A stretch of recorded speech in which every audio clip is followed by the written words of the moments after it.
Hello kids, welcome back on our channel. बच्चों, last time हमने real numbers exercise 1.3 किया था and this time we are going to do exercise 1.4। ये हमारे real numbers chapters का last exercise है। अब देखते हैं first question. Without actually performing the long division method, long division method नहीं करना है। 100 है, डिवाइड बाय 2, तो इस तरह से जो हम करते हैं इसको कहते हैं लॉन्ग डिवीजन मेथड। ये डिवीजन मेथड हमें नहीं यूज करना है, इस डिवीजन मेथड से नहीं करना है। State whether the following rational numbers will have a terminating decimal expansion, terminating decimal expansion और a non terminating repeating decimal expansion, either terminating decimal expansion or a non terminating repeating decimal expansion। इसके लिए आपको थोड़ा सा recall करना होगा जो मैंने आपको एक्सरसाइज 1.3 के लिए बताया था। Real numbers two types, with decimal and without decimal. चलो विदाउट डेसिमल को अभी थोड़ा साइड कर देते हैं बिकॉज हमें विथ डेसिमल्स वाले देखने हैं। विथ डेसिमल्स की थ्री टाइप्स के थे, एक टर्मिनेटिंग, दूसरा non terminating and repeating, third was non terminating non repeating. ये जो थर्ड था ये था हमारा इररेशनल नंबर। एंड ये दोनों जो है terminating non terminating and repeating, terminating non terminating and repeating. पहले तो देख लेते हैं क्या है टर्मिनेटिंग, यानी एक सर्टेन नंबर के बाद, उसके बाद इसमें और कोई नंबर नहीं आएगा, ये यहाँ खत्म हो गया तो इसको बोलता है डेसिमल के बाद कुछ नंबर्स के बाद ये खत्म हो जाएगा, तो ये हो गया टर्मिनेटिंग। नॉन टर्मिनेटिंग क्या, जो खत्म ही ना हो, ये खत्म नहीं होगा। But non terminating and repeating, तो ये रिपीट होता जाएगा, लाइक 761 761 761। इसको हम डायरेक्टली ऐसे लिखते हैं 5.761 बार, यानी ये बार का मतलब क्या है कि वो रिपीट होता जा रहा है। यही हमें यहाँ पता लगाना है कि वो टर्मिनेटिंग में आएगा या नॉन टर्मिनेटिंग में आएगा। अब terminating non terminating find out करने के लिए सबसे बेस्ट तरीका है, हमने पहले पढ़ा है कि रैशनल नंबर क्या होता है, जिसको हम a अपॉन b के फॉर्म में लिख सकते हैं, जहां पर b should not be equal to zero. b zero यानी डिनोमिनेटर जीरो नहीं होना चाहिए। तो डिनोमिनेटर क्या होना चाहिए, जीरो नहीं होना चाहिए, तो क्या होना चाहिए, कुछ भी हो सकता है। a अपॉन b इस फॉर्म में जो भी है उसको हम बोलेंगे नंबर्स को रैशनल नंबर्स। अब ये जो रैशनल नंबर है ये टर्मिनेटिंग है कि नॉन टर्मिनेटिंग रिपीटिंग, ये फाइंड आउट करने के लिए ये जो हमारा b है ये किस फॉर्म में होना चाहिए, यानी कि हमारा जो डिनोमिनेटर है, d यानी क्या डिनोमिनेटर, ये होना चाहिए 2 into 2 raise to m into 5 raise to n, ये इस फॉर्म में होना चाहिए। अगर ये इस फॉर्म में है, कौन, डिनोमिनेटर, इसके अलावा कुछ और नहीं, ऐसा नहीं कि ये लिखा इसके साथ 3 रेज टू क्यू आ गया, इसके साथ 6 रेज टू कुछ आ गया, कुछ नहीं, सिर्फ और सिर्फ 2 raise to m and 5 raise to n, इस फॉर्म में अगर डिनोमिनेटर है तो ही जो दिया हुआ रैशनल नंबर है वो टर्मिनेटिंग होगा, तब वो क्या होगा, टर्मिनेटिंग। नॉन टर्मिनेटिंग फाइंड करने के लिए जो टर्मिनेटिंग नहीं है वो नॉन टर्मिनेटिंग है। For example a upon b के फॉर्म में लिखा, जहां पर बी यानी हमारा डिनोमिनेटर वो 2 raise to m into 5 raise to n के फॉर्म में नहीं है, तो वो होगा non terminating repeating decimal expansion. Clear.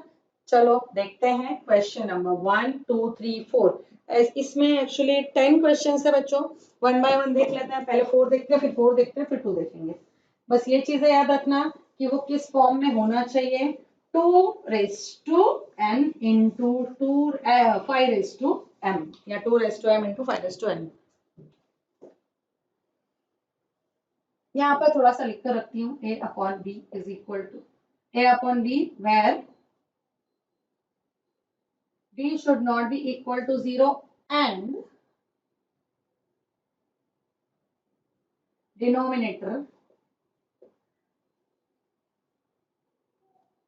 जो डिनोमिनेटर है वो होना चाहिए 2 raise to m into 5 raise to n के फॉर्म में. Denominator should be in this form where, जहां पर m and n are whole numbers. Whole numbers मतलब ये कुछ भी हो सकता है.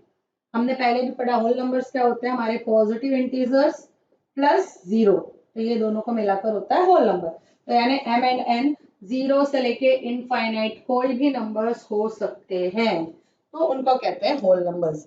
अब करते हैं फर्स्ट क्वेश्चन. बहुत आसान है, एक बार दो बार आप ध्यान से देखोगे उसके बाद तो कहोगे आगे बताने की जरूरत ही नहीं है, लेकिन फिर भी मैं सारे क्वेश्चंस आपको करा दे रही हूँ. चलो फर्स्ट देख लेते हैं. इसमें करना क्या है, हमें चूंकि किसकी जरूरत है, डिनोमिनेटर की. तो डिनोमिनेटर की जरूरत है, इसलिए हम क्या करेंगे, डिनोमिनेटर के प्राइम फैक्टराइजेशन करेंगे. तो 13 अपॉन 3125 इज इक्वल टू, तो 3125 का प्राइम फैक्टर्स फाइंड आउट कर लो. 3125 5 है इसलिए 2 से डिवाइड नहीं होगा. 3 से देख लेते हैं. 5 3 8 2 10 एंड 11, तो भी 3 से भी नहीं होगा. यूनिट प्लेस पे 5 है तो 5 से होगा. 5 6 30, 5 2 5 5 5 1 5 2 5 5 5 2 10, 5 5 25, 5 5 25, 5 5 1. ये हो गए हमारे 3125 के प्राइम फैक्टर्स. तो अब न्यूमरेटर एज इट इज लिखेंगे. इसको लिख लेते हैं 5 into 5 into 5 into 5 into 5. That means this is equal to 13 upon 5 raise to 5. अब देखो क्या आया, 13 अपॉन 5 रेज टू 5, यानी मुझे ये तो मिल गया 5 रेज टू n मिल गया, मगर मेरे पास अभी भी 2 रेज टू m नहीं है. तो अगर ये 5 के अलावा कोई और नंबर नहीं आया है तो हम 2 रेज टू m ला सकते हैं. कैसे ला सकते हैं, मैंने कहा कि m and n are whole numbers.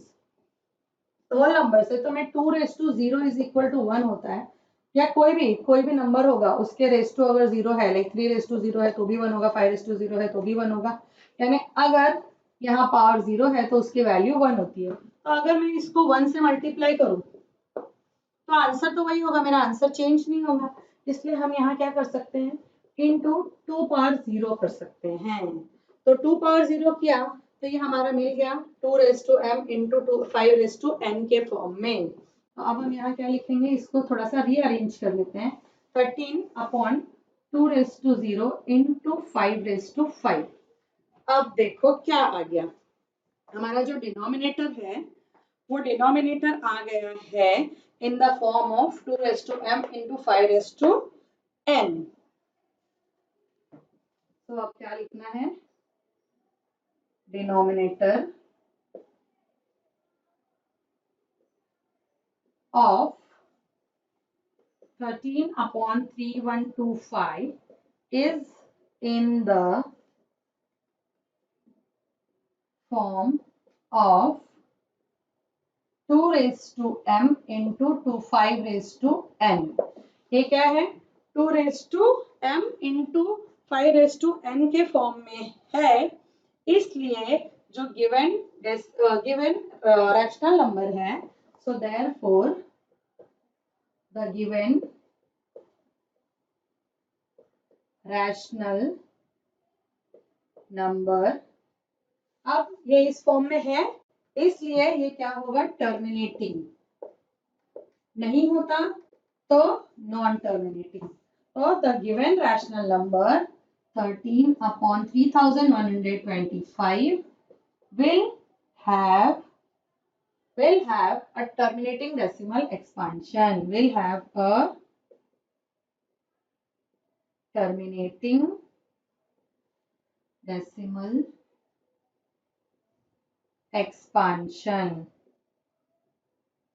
मतलब वो 2 raise to m into 5 raise to m के फॉर्म में आ गया है, इसलिए ये क्या होगा, टर्मिनेटिंग डेसिमल एक्सपेंशन होगा. नेक्स्ट बहुत आसान है, ध्यान से देखना है. सेकंड कर लेते हैं. एक चीज और यही आपको बताना चाहूंगी, अगर सपोज यहाँ कुछ और आ गया, मान लो यहाँ आपके साथ 13 आ जाता और ये 13 जो है ये 13 से कट हो जाता, न्यूमरेटर डिनोमिनेटर में से कुछ कट होकर यहाँ से ये नंबर खत्म हो जाएगा, तो भी हम उसको टर्मिनेटिंग बोलेंगे। अगर ये दोनों नंबर्स है और कुछ एक्स्ट्रा नंबर नहीं है, 2 raise to m into 5 raise to n के फॉर्म में है, तो हम उससे टर्मिनेटिंग नंबर ही कहेंगे। नेक्स्ट देख लेते हैं 17/8। 17/8 इज इक्वल टू 17/8। 8 को फैक्टराइज करेंगे 2 से, 2 4 जा, 2 2 जा, 2 1 जा, ये आएगा 2 इंटू 2 इंटू 2, तो 2 into 2 into 2 is equal to 17/2 power 3। और 2 की पावर 3 आ गया, तो इसको हम क्या लिख सकते हैं, 17/2 पावर 3 इंटू 5 पावर 0। अभी मैंने आपको बताया था अगर 5 पावर 0 करूँ तो भी 1 होगा, 2 पावर 0 करूँ तो भी 1 होगा, 15 पावर 0 करूँ तो भी 1 होगा, 100 1001 पावर 0 करूँ तो भी 1 होगा। किसी का भी अगर पावर 0 है किसी भी नंबर का, तो उसकी वैल्यू 1 आएगी। तो इसलिए हमारे पास 2 था, कोई अदर नंबर नहीं था, इसलिए हमने यहाँ क्या किया, 5 पावर 0 किया, दैट मीन्स वो क्या हो गया 1। तो इसकी वैल्यू चेंज नहीं हो रही है, प्लस हमें ये फॉर्म मिल जा रहा है। तो अब सिंपली क्या लिखना है, since denominator of 17/8 is in the form of 2 raised to m into 2 raised to n। ये इस फॉर्म में है। Therefore, the given rational number will have a terminating decimal expansion। ना सेम इसी तरीके से थर्ड कर लेना है। चलो ये इरेज कर दो, अब तो ये आपको याद हो गया होगा कि 2 रेज टू m और 5 रेज टू n के फॉर्म में ही होना चाहिए, नहीं आएगा तो नॉन टर्मिनेटिंग रिपीटिंग होगा। चलो 455 ले लेते हैं, तो यहाँ पर 64/455 इज इक्वल टू 64/455 का प्राइम फैक्टराइजेशन कर लेते हैं 14। तो ये 2 से डिवाइड नहीं हो रहा है बिकॉज यूनिट प्लेस पर 0 2 4 6 8 नहीं है, 3 से नहीं हो रहा है, प्लस करने पर 14 आ रहा है, यूनिट पर 5 है इसलिए 5 से होगा। तो 5 9 जा 45, 5 1 जा 91 आ गया, 91 5 से तो होगा नहीं, 7 से होगा, 7 13 जा 13 1 जा। अब देखो क्लियरली क्या आ गया, 5 इंटू 7 इंटू 13। अब हम कितनी भी कोशिश करें 7 से भी 64 को कट नहीं कर सकते, 13 से भी 64 को कट नहीं कर सकते, यानी ये 7 और 13 तो यहाँ से हटने वाले नहीं है। जब ये यहाँ से हटने वाले नहीं है तो हम क्या लिखेंगे, is equal to 64 into 64/5 is to 1 into 7 is to 1 into 13 is to 1। Now since अब ये जो डिनोमिनेटर है वो इस फॉर्म में नहीं है, since denominator of 64/455 is not in the form of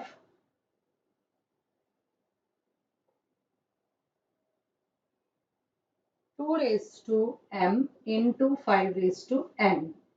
ये इस फॉर्म में नहीं है, इसलिए therefore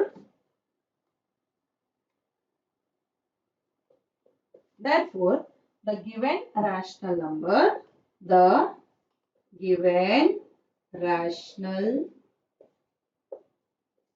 number will have a non-terminating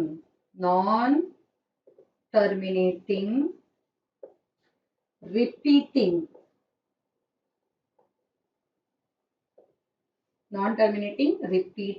decimal expansion. ध्यान से देखना, अब यहाँ पर ये 2m इंटू 5n के फॉर्म में नहीं था, और नहीं था इसीलिए ये non terminating repeating decimal expansion होगा। नेक्स्ट आ जाते हैं,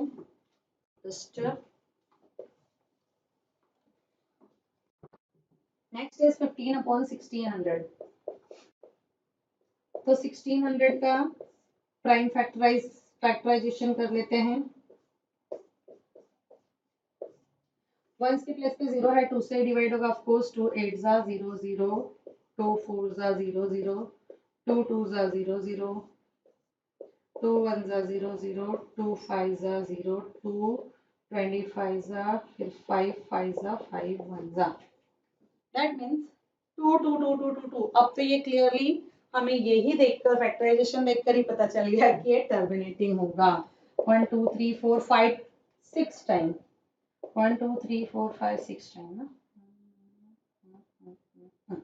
ओके, 2 रेज टू 6 डायरेक्ट भी लिख सकते हैं बिकॉज 6 टाइम आ गया है। तो 2 raise to 6 into 5 raise to 2, ये 2 टाइम है। ये 1 2 3 4 5 6 टाइम था। 2 raise to 6 into 5 raise to 2। अब ये इस फॉर्म में हो गया। दैट मीन्स कि ये 2 रेज टू m और m 5 रेज टू n के फॉर्म में है। हम क्या लिखेंगे, since denominator of 15 upon 1600 is in the form of, किस फॉर्म में है, 2 raised to m into 5 raised to n. Therefore, the given rational number will have a terminating decimal expansion.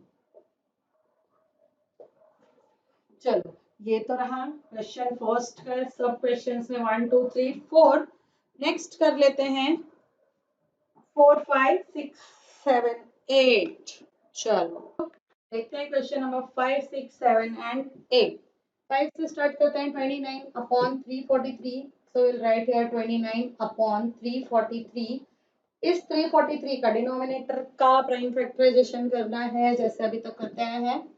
तो 343 वंस की प्लेस पर 3 है, ऑब्वियसली 2 से divide नहीं होगा। इसको ऐड कर लेते हैं, 4 प्लस 3 10। 3 से डिवाइड नहीं होगा, 5 से डिवाइड नहीं होगा, 0 एंड 5 नहीं है। तो ये होगा किससे डिवाइड, नेक्स्ट नंबर 7। 7 से ट्राई करते हैं। 7 4 जा 28, 6 7 9 जा, 7 7 जा 49, 7 1 जा 7।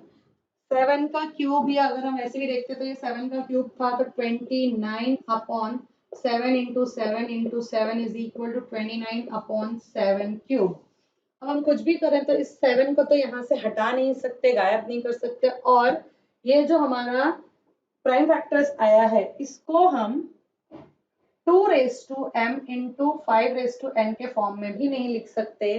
दैट मीन्स जो डिनोमिनेटर है हमारा, denominator of 29 upon 343 is not in the form of 2 raised to m into 5 raised to n.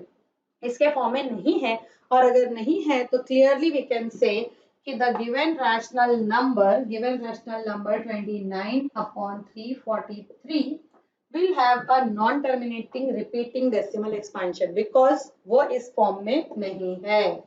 Next आते हैं। नेक्स्ट वाला तो सोने पे सुहागा जैसे लग रहा है कि थाली में परोस कर हमें आंसर दे दिया गया है, एकदम उसी तरह से। फैक्टराइजेशन की जरूरत ही नहीं है। 23 upon 2 raise to 3 into 5 raise to 2, ये ऑलरेडी हम क्वेश्चन देखकर ही डायरेक्टली लिख सकते हैं, इसमें कुछ करने की जरूरत नहीं है। ये हमें 2 raise to m into 5 raise to n के फॉर्म में दिया हुआ है।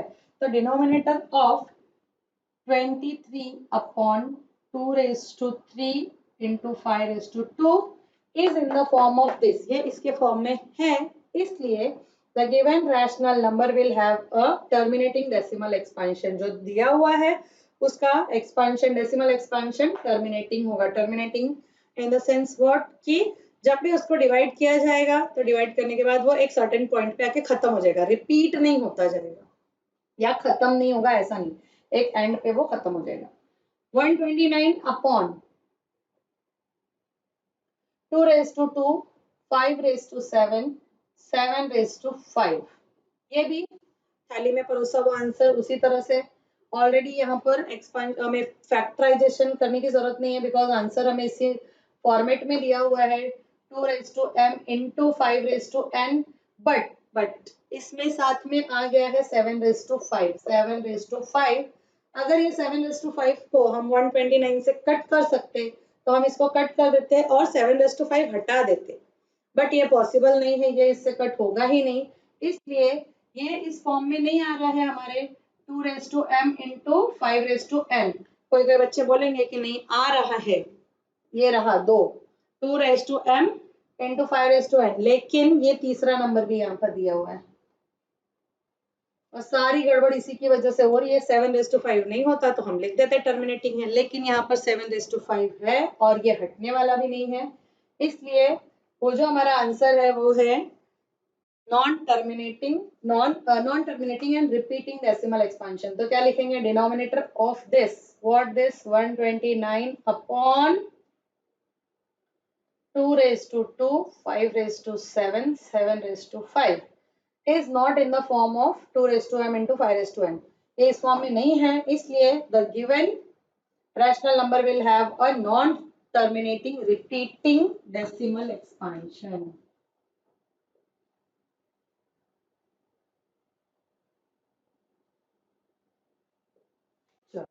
Next is 6 upon 15। अब 15 का प्राइम फैक्टर्स कर लेते हैं, चलो यहाँ करते हैं। 15 2 से तो डिवाइड होगा नहीं, 3 से होगा डायरेक्टली, 3 5 जा 15, 5 1 जा 5, 3 into 5 हो गए इसके फैक्टर्स, तो 6 upon 15 is equal to 6 upon 3 into 5, ये फैक्टराइजेशन हो गया इसका। अब फैक्टराइजेशन के बाद हमें ये चेक करना है कि ये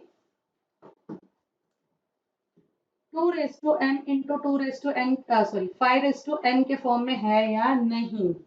तो हमारे पास 5 है, 5 की पावर 1 कर दिया तो 5 तो है, लेकिन हमारे पास 2 नहीं है और साथ में ये 3 भी आ गया है, ये हमारे लिए थोड़ी सी प्रॉब्लम क्रिएट कर रहा है। तो क्या देखते हैं कि न्यूमरेटर डिनोमिनेटर से हम इसको कट कर सकते हैं। 3 1 जा 3, 3 2 जा 6। अगर इस तरह से कट किया तो नीचे से 3 गायब हो जाएगा, ऊपर हमारे पास बचेगा क्या 2 अपॉन 1 into 5 raised to 1। अब ये जो 1 बचा है इस 1 को हम लिख सकते हैं 2 power 0 is equal to 2 upon, इस 1 को आप लिख सकते हो 2 पावर 0 इंटू 5 पावर 1। अब देखो मिल गया हमें जो चाहिए था, 2 raised to m into 5 raised to n। 2 raised to n मिल गया, n यानी कोई भी नंबर हो सकता है, होल नंबर्स मैंने पहले भी आपको बताया कि होल नंबर्स कुछ भी m एंड जो है m एंड n ये होल नंबर्स है, होल नंबर्स यानी 0 प्लस पॉजिटिव इंटीजर्स। तो यहाँ पर 2 raised to 0 लिख दिया तो काम बन गया। अब denominator of 6 upon 15 is in the form of this 2 raised to m into 5 raised to n, therefore the given rational number will have a terminating, ये उस फॉर्म में है इसलिए टर्मिनेटिंग डेसिमल एक्सपेंशन होगा।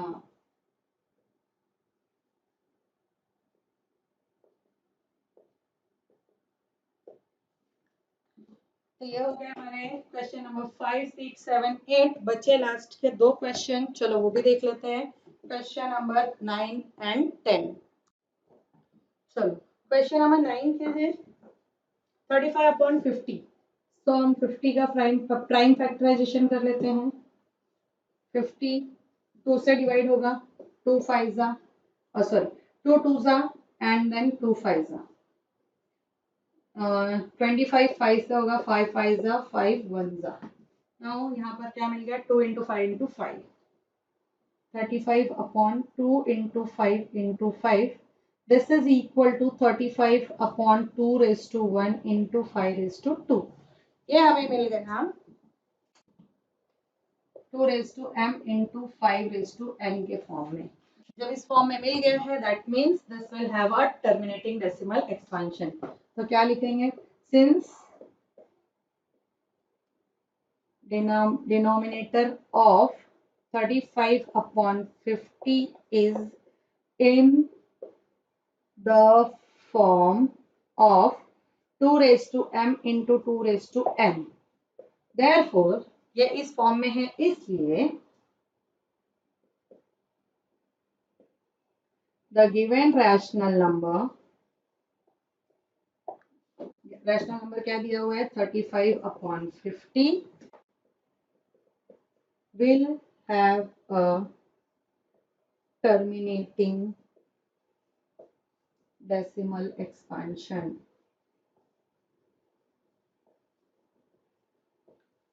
Next 27/210, तो करना क्या है, वही 210 डिनोमिनेटर में है उसका प्राइम फैक्टराइजेशन। वंस यूनिट की प्लेस पर 0 है 2 से डिवाइड हो जाएगा, 2 1 जा 2 0 2 5 जा 5 and 1 6 6 है तो ये 3 से डिवाइड होगा, 3 3 जा 3 5 जा अगेन 5 से 5 7 जा 7 1 जा okay 2 into 3 into 5 into 7 27/2 into 3 into 5 into 7। अब देखो उस 27 के साथ मैं इस 2 7 and 3 को कट नहीं कर सकती, यानी 7 and 3 यहाँ से कहीं जाने वाले नहीं है। अगर ये यहाँ से कहीं नहीं जाने वाले, हटने वाले नहीं है, ये नहीं हटेंगे तो हमारा जो एक्सपेंशन आया है वो ये जो फैक्टर्स आया है ये 2 raised to m into 5 raised to n के फॉर्म में नहीं आएगा। दैट मीन्स जो हमारा 27/210 है उसका जो डेसिमल एक्सपेंशन होगा वो non terminating and repeating decimal expansion होगा। तो लिखेंगे कैसे, since denominator of 27/210 is not in the form of 2 raised to m into 5 raised to n, ये इस फॉर्म में नहीं है, therefore the given rational number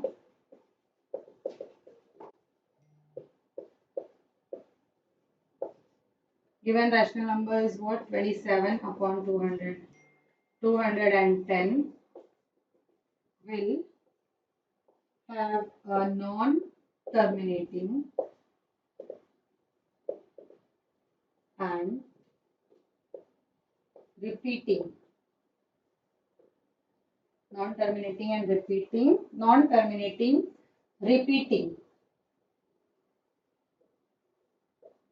decimal expansion। यानी अगर एक बार फिर से बता देती हूँ, अगर प्राइम फैक्टराइजेशन करने पर जो डिनोमिनेटर है वो 2 raised to m into 5 raised to n के फॉर्म में आ रहा है तो ही वो टर्मिनेटिंग होगा, अदरवाइज नॉन टर्मिनेटिंग रिपीटिंग होगा। इसके साथ कोई और नंबर नहीं होना चाहिए तब वो टर्मिनेटिंग आएगा, otherwise non terminating and repeating होगा। तो इसी के साथ फर्स्ट क्वेश्चन नंबर 1 के जो 10 सब क्वेश्चंस थे वो खत्म हो गए। नेक्स्ट वीडियो में हम मिलते हैं question number 2 and question number 3 के साथ। तब तक जिन बच्चों ने हमारे चैनल को सब्सक्राइब नहीं किया, चैनल को सब्सक्राइब कीजिए एंड बेल आइकन पर प्रेस करना मत भूलना।